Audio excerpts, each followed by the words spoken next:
continuing with Unit 10, we're going to be talking about emotion in the next couple of videos, so let's jump right into it. An emotion is a response of the whole organism that involves an interplay among physiological arousal, expressive behaviors, and conscious experience.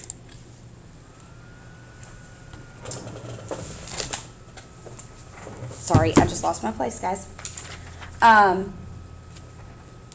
The puzzle for psychologists has been figuring out how these three pieces fit together. And there's a lot of chicken and egg type debates. Like, does your physiological arousal precede or follow your emotional experience? Or the second controversy concerns the interaction between thinking and feeling. Does cognition always precede emotion?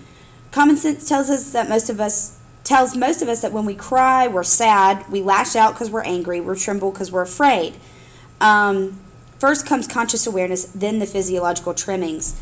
But then pioneering psychologist William James said this view of emotion was backwards.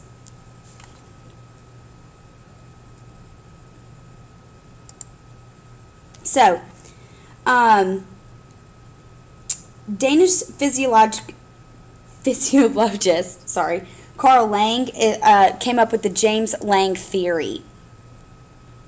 And he said that first comes a distinct physiological response, then as we observe that response, our experienced emotion follows. So again, another way of saying it is that our experience of an emotion is a consequence of our physiological response to a stimulus.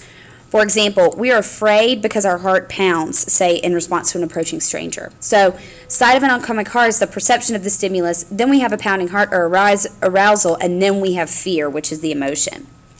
The Cannon-Bard theory, on the other hand, proposes that the physiological response and our emotional experience occur simultaneously.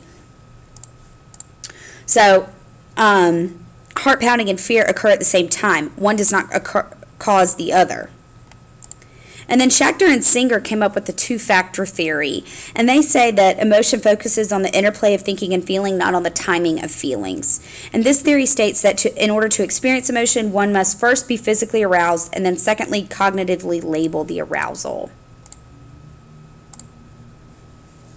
So here's a nice little graphic showing all the different theories of emotions.